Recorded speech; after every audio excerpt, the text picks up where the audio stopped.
Hi guys, welcome in my YouTube channel maths simplified. So आज हम maths start करेंगे और मैथ्स भी हम बिल्कुल बेसिक से स्टार्ट करेंगे। और मैथ्स में सबसे बेसिक चीज़ होती है नंबर्स। तो हम नंबर्स के बारे में पढ़ेंगे, नंबर्स के क्लासिफिकेशन के बारे में पढ़ेंगे, कैसे कैसे उनको क्लासिफाई किया गया है, कितने टाइप्स में क्लासिफाई किया गया है, हम वो पढ़ेंगे। सो सबसे पहले पढ़ते हैं classification of numbers।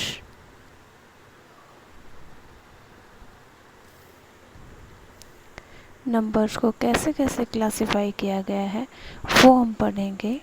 तो नंबर्स को सबसे पहले दो टाइप्स में क्लासिफाई किया गया है। हमारे पास दो नंबर्स होते हैं, एक तो होता है रियल नंबर और दूसरा होता है इमेजिनरी नंबर्स।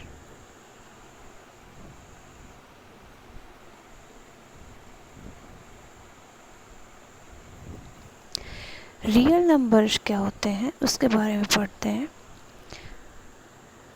रियल नंबर वो नंबर होते हैं जिन्हें हम नंबर लाइन पर रिप्रेजेंट कर सकते हैं। मान लीजिए ये कोई नंबर लाइन है हमारी, हमें ये नहीं पता हो कि नंबर कहाँ से ख़त्म होते हैं और नंबर कहाँ से स्टार्ट होते हैं। सो ये माइनस इन्फिनिटी और प्लस इन्फिनिटी, इन्फिनिटी तक जाते हैं नंबर। बीच में एक न्यूट्रल पॉइंट आता है जीरो। जीरो के इधर लेफ़्ट साइड में सारी माइनस की संख्याएं होती हैं और राइट साइड में सारी प्लस की संख्याएं होती हैं। तो माइनस इन्फिनिटी से लेकर प्लस इन्फिनिटी तक जितने भी नंबर्स इस नंबर लाइंस पे हैं वो सभी रियल नंबर्स होते हैं। क्लियर? अब आता है हमारे पास इमेजिनरी नंबर्स। इमेजिनरी नंबर्स क्या होते हैं? इमेजिनरी नंबर्स होते हैं square root of negative numbers. Negative number का स्क्वायर रूट होता है। ये नंबर लाइन पर रिप्रेजेंट नहीं कर सकते, ये अलग होते हैं। जैसे for example square root of negative numbers. For example minus under root 7 minus under root 9। जितने भी नेगेटिव नंबर्स होते हैं उनका स्क्वायर रूट। अच्छा, एक और चीज़, अंडर रूट -1 ये जो नंबर होता है इसे हम आयोटा से डिनोट करते हैं। इमेजिनरी नंबर होता है ये एक। एंड जैसे -√7 है हमारे पास, ओके। सो -√7 को हम ऐसे भी लिख सकते हैं ना, √7 इंटू -1। और इस -1 को हम क्या लिखते हैं? आयोटा। तो √7 आयोटा। तो जितनी भी ये आयोटा वाली नंबर्स होते हैं ना वो सब इमेजिनरी नंबर्स होते हैं। क्लियर? अब हमारे पास आगे आते हैं कॉम्प्लेक्स नंबर।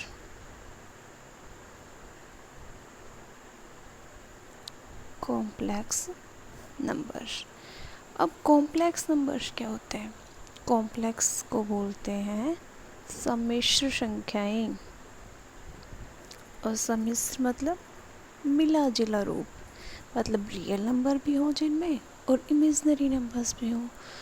दोनों नंबर्स का जो मिला जुला रूप है वो हमारा कॉम्प्लेक्स नंबर होता है। Clear? a plus minus iota B, इस फॉर्म में जो भी नंबर्स होते हैं वो होते हैं हमारे कॉम्प्लेक्स नंबर। अब यहाँ पे a जो है वो हमारा रियल नंबर है और आयोटा के बाद, आयोटा के साथ जो नंबर है वो हमारा इमेजिनरी नंबर है। Clear? For example 3 plus -2 iota. तो ये जो हमारे पास नंबर है ये क्या है? Complex number. क्लियर? अब देखो रियल नंबर्स। हमने अभी पढ़ा रियल नंबर्स क्या होते हैं, जिनको हम नंबर लाइन पे डिनोट करते हैं। -∞ से लेकर +∞ तक जितने भी नंबर्स हैं सभी रियल नंबर्स हैं। ओके, सो रियल नंबर्स को भी हम दो पार्ट्स में डिवाइड करते हैं। पहला इंटीजर्स और दूसरा डेसिमल। इंटीजर्स छोड़ते हैं, पहले हम डेसिमल के बारे में पढ़ते हैं। डेसिमल भी हमारे पास 2 टाइप्स के होते हैं। पहले होते हैं टर्मिनेटिंग और दूसरे होते हैं non terminating. Terminating decimal number and non terminating decimal number.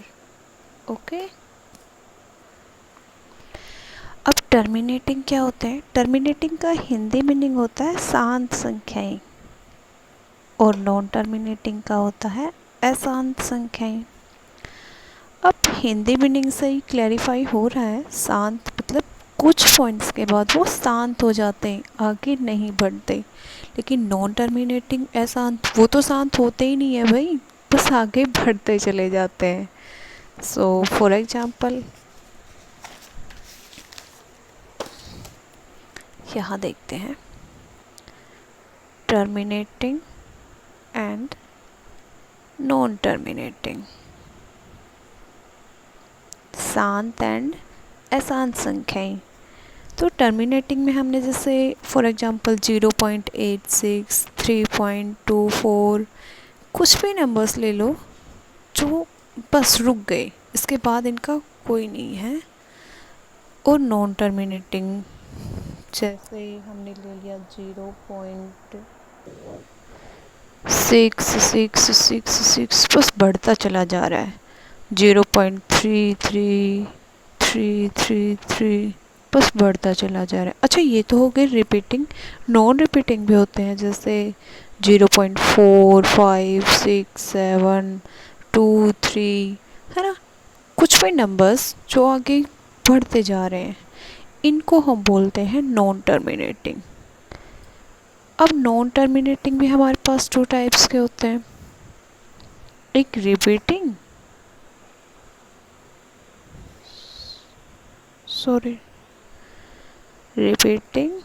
And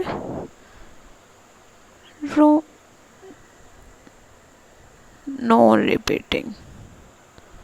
okay, अब जो रिपीट होती है वो तो रिपीटिंग, जैसे मैंने आपको पहला एग्जांपल दिया था ना 0.666, ये नंबर 6 बार बार रिपीट हो रहा है तो हम इसे रिपीटिंग बोलते हैं। और इसमें मैंने ये एक एग्जांपल दिया था 0.456723, इसमें कोई भी नंबर देखो रिपीट नहीं हो रहा ना, इसलिए हम इसे नॉन रिपीटिंग बोलते हैं। अब एक और बात, जैसे हमारे पास इसमें 6 है, वो बार बार रिपीट हो रहा है तो हम इसे लिख देंगे 0.6 बार। कि बार जो साइन होता है ये रिपीट का साइन होता है। जैसे इसमें 6 रिपीट हो रहा है तो हमने 6 बार लिख लिया। और जैसे कोई और ले लीजिए 0.371 ये हो रहा है। अब इसमें रिपीट क्या हो रहा है, 371 तो हम 371 पे बार लगा देंगे। इसका मतलब होता है कि ये जो 371 है ना, ये बार बार रिपीट हो रहा है। ओके, अब हमारे पास आते हैं रेशनल नंबर्स। रेशनल नंबर्स क्या होते हैं? वो नंबर्स जिन्हें हम p/q की फॉर्म में लिख सकते हैं उन्हें हम रेशनल नंबर्स कहते हैं। और q not equals to 0 and p and q क्या होने चाहिए, इंटीजर्स होने चाहिए। ओके, तो उन्हें हम बोलते हैं रेशनल नंबर। कोई भी नंबर जो p/q के रूप में हो उन्हें, लेकिन कंडीशन एक है कि क्यू जीरो नहीं होना चाहिए। फॉर एग्जाम्पल अगर क्यू जीरो हो गया, ऐसे हमने लिख दिया 3/0, और जीरो जिस भी नंबर के नीचे होता है वो डिफाइन नहीं होता है, तो वो तो नंबर ही डिफाइन नहीं होगा, इसलिए क्यू जीरो नहीं होना चाहिए। बाकी कोई भी नंबर जो पी बाई क्यू की फॉर्म में होता है उन्हें हम रैशनल नंबर्स बोलते हैं। फॉर एग्जाम्पल जैसे 2/3, 4/5, कोई भी नंबर एक्सेट्रा जो भी पी बाई क्यू की फॉर्म में होता है उन्हें हम रेशनल नंबर्स बोलते हैं। इसके बाद आते हैं हमारे पास इरेशनल नंबर्स।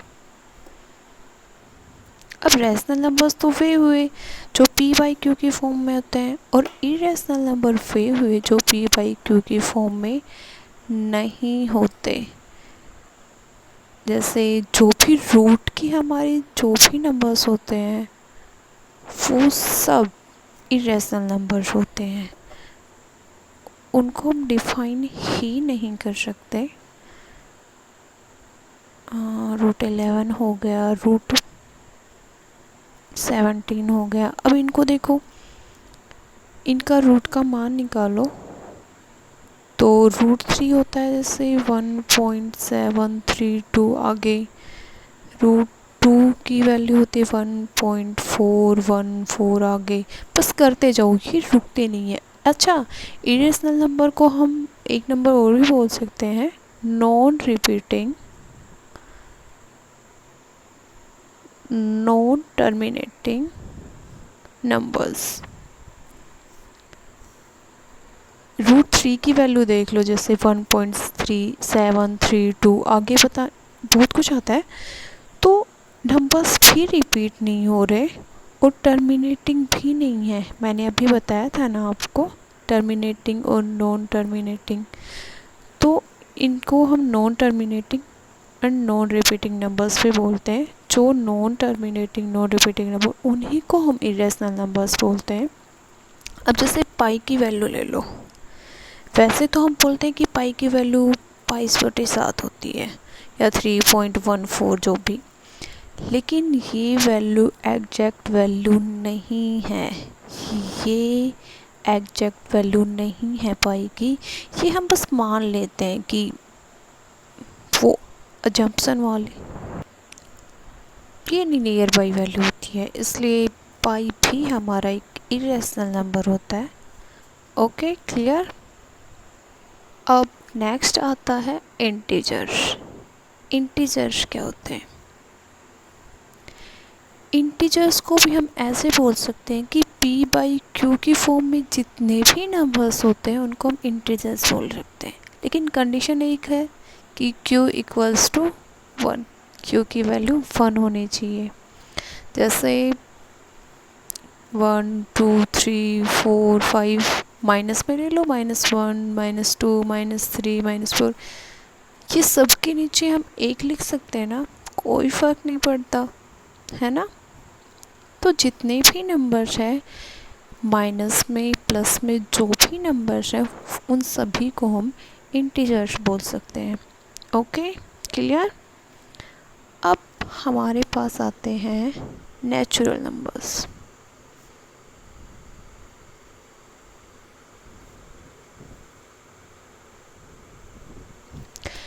नेचुरल नंबर्स क्या होते हैं? नेचुरल नंबर्स 1 से स्टार्ट होते हैं, 1, 2, 3, 4, 5, 6, इन्फिनिटी तक जितने भी नंबर्स होते हैं उन सबको हम नेचुरल नंबर बोलते हैं।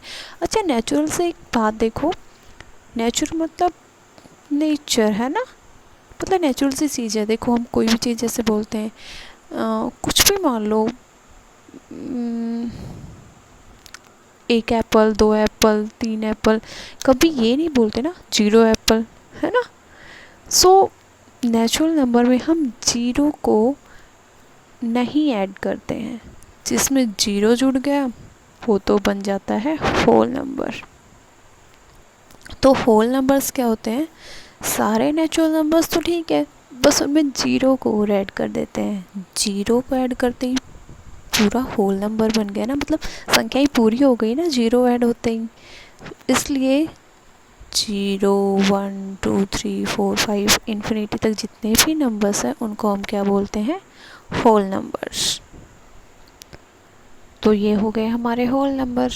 अब हमने पढ़ा नेचुरल नंबर पढ़ लिए, होल नंबर्स पढ़ लिए, इंटीजर्स पढ़ लिए, decimal, real number, imaginary number, ये सब पढ़ लिए। और अब हमारे पास आते हैं even numbers and odd numbers. अब ये इवन और ओड नंबर्स क्या होते हैं इसके बारे में पढ़ते हैं। इंटीजर्स को ही हम इवन नंबर और ओड नंबर में डिवाइड कर सकते हैं। जैसे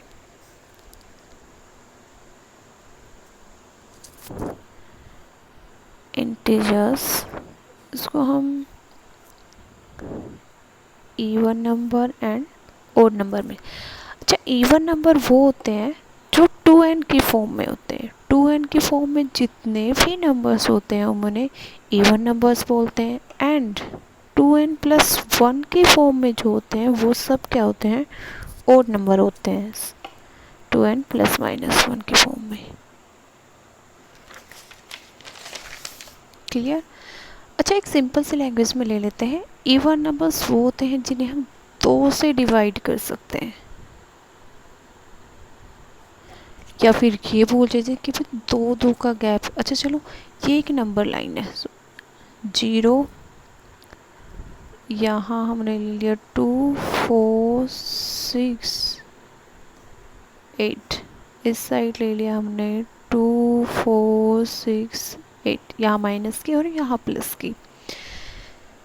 सो इनके बीच देखो, 0 से 2, 2 से 4, 4 से 6, 6 से 8, सबके बीच में 2 का डिफरेंस है ना। इन सब को हम 2 से डिवाइड कर सकते हैं। 0 जो हमारे पास है इसको भी हम इवन नंबर में ही लेते हैं, ऐड करते हैं। क्लियर? 0 हमारा एक इवन नंबर होता है। अब आते हैं ओड नंबर, जिन्हें हम 2 से डिवाइड नहीं कर सकते। ये स्टार्ट होते हैं 1 से। 1, 3, 5, 7, इन सब को हम 2 से पूरा डिवाइड नहीं कर सकते ना। पूरा नहीं कर सकते, कर तो सकते हैं लेकिन वो पॉइंट्स में आता है। लेकिन जिनको हम 2 से पूरा डिवाइड कर सकते हैं ना, वो होते हैं इवन नंबर। और जिनको हम 2 से डिवाइड नहीं कर सकते उन्हें हम बोलते हैं ओड नंबर्स। ओके, और इस साइड जैसे हमने ले लिया माइनस की, है ना, -1, -3, -5, माइनस और प्लस की जो भी संख्याएं, ये सब क्या है, ओड नंबर्स। समझ में आया? Even and odd. अच्छा देखो, इवन और ओड में और भी कुछ चीज़ें होती हैं, कुछ रूल्स होते हैं जिन्हें हम ध्यान रखें तो अच्छा है। अगर ओड नंबर में ओड नंबर को ही जोड़ें या सब्ट्रैक्ट करें तो क्या आता है। ओड नंबर में इवन नंबर को जोड़ें या सब्ट्रैक्ट करें तो क्या आता है। इवन नंबर में इवन को ही जोड़ें या सब्ट्रैक्ट करें तो क्या आता है। अच्छा, ओड में ओड को ऐड कर दिया, ओड में इवन को ऐड कर दिया और इवन में इवन को ऐड कर दिया तो क्या नंबर आएगा। क्या का मतलब है, इवन नंबर आएगा या ओड नंबर आएगा। तो ओड को अगर ओड में ऐड कर रहे हैं या सब्ट्रैक्ट करते हैं तो हमारे पास आता है एक इवन नंबर। ओड में अगर इवन को ऐड करते हैं या सब्ट्रैक्ट करते हैं तो हमारे पास आता है एक ओड नंबर। और अगर इवन में इवन ही सब्ट्रैक्ट कर रहे हैं या ऐड कर रहे हैं तो हमारे पास आता है एक इवन नंबर। फॉर एग्जांपल देख लो, 3 एक ओड नंबर है एंड एक ओड नंबर और ले लो, 5 ले लो। 5 भी हमारे पास ओड नंबर है और 3 और 5 को ऐड करो तो 8 क्या है, इवन नंबर है ना। तो 2 ओड नंबर्स को हमने ऐड किया तो हमारे पास क्या आया, इवन नंबर। अब इन्हीं को सब्ट्रैक्ट करके देख लो तो -2 और ये क्या है, वही इवन नंबर। समझ में आया? अब है ओड नंबर में इवन नंबर को जोड़े या घटाएं। अब एक ओड नंबर 3 ले लो और वही 2 इसमें क्या ले लो, इवन नंबर। एक ओड हो गया और एक इवन हो गया। अब ओड में इवन को जोड़ रहे हैं तो क्या आ रहा है, 5। और 5 क्या है, ओड नंबर है। तो ओड में अगर इवन को हमने जोड़ा तो क्या है हमारे पास, ओड नंबर। और ओड में अगर इवन को घटा रहे हैं, सब्ट्रैक्ट कर रहे हैं, तो हमारे पास क्या आ रहा है, ओड नंबर। तो ये चीज़ें कॉमन सी चीज़ें हैं, थोड़ा ध्यान रखेंगे। मतलब एक सीधा सा क्वेश्चन भी आ जाता है कई बार कि ओड में इवन को जोड़े तो क्या है, तो वहाँ एग्जाम्पल लेने के बजाय सीधा लिख देंगे ना, इसलिए थोड़ा सा रिमाइंड करना। फिर आता है अगर ओड को ओड से मल्टीप्लाई करें तो क्या आएगा, ओड को इवन से मल्टीप्लाई करें तो क्या आएगा, इवन को इवन से मल्टीप्लाई करें तो क्या आएगा ना। अच्छा सॉरी, मैं ये एग्जांपल देना भूल गई। इवन को अगर इवन में जोड़े तो सीधी सी बात है, 2 एक इवन नंबर ले लिया, 2 एक इवन नंबर ले लिया, 4 दोनों इवन नंबर और उनका ऐड भी इवन नंबर। 2 माइनस 2 0, और 0 भी एक इवन नंबर होता है, इसी वजह से 0 को इवन नंबर में लिया गया है। ओके, तो अब आता है मल्टीप्लिकेशन का, करके देख लो। ओड ले लो, 3 ओड एंड 5, दोनों को मल्टीप्लाई किया तो क्या आएगा, 15। और 15 क्या है, ओड नंबर। तो ओड और ओड को अगर मल्टीप्लाई करते हैं तो क्या आता है, ओड। ओड और इवन को मल्टीप्लाई कर लो, 3 इंटू 2 क्या 6, क्या आया, इवन। तो ओड और इवन को अगर मल्टीप्लाई करते हैं तो क्या आता है, इवन। और इवन को 2 इंटू 2 क्या आ गया, 4, और 4 क्या है, इवन। तो ये छोटी छोटी बातें हैं। ओड में ओड जोड़ते हैं इवन आता है, ओड में इवन जोड़ते हैं तो ओड आता है, इवन में इवन जोड़ दिया तो ओड आ गया। अगर इनमें घटाएंगे तो भी यही आते हैं। ओड में ओड को मल्टीप्लाई किया तो ओड आया, ओड में इवन को मल्टीप्लाई किया तो इवन आया, और इवन से इवन को मल्टीप्लाई किया तो इवन आया। सो आज की वीडियो यहीं तक। कुछ नंबर्स और बचे हैं, वो अगली वीडियो में पढ़ेंगे। अगर मेरी ये वीडियो आप सबको अच्छी लगी हो तो प्लीज़ लाइक करना, सब्सक्राइब करना और ज़्यादा से ज़्यादा शेयर करना।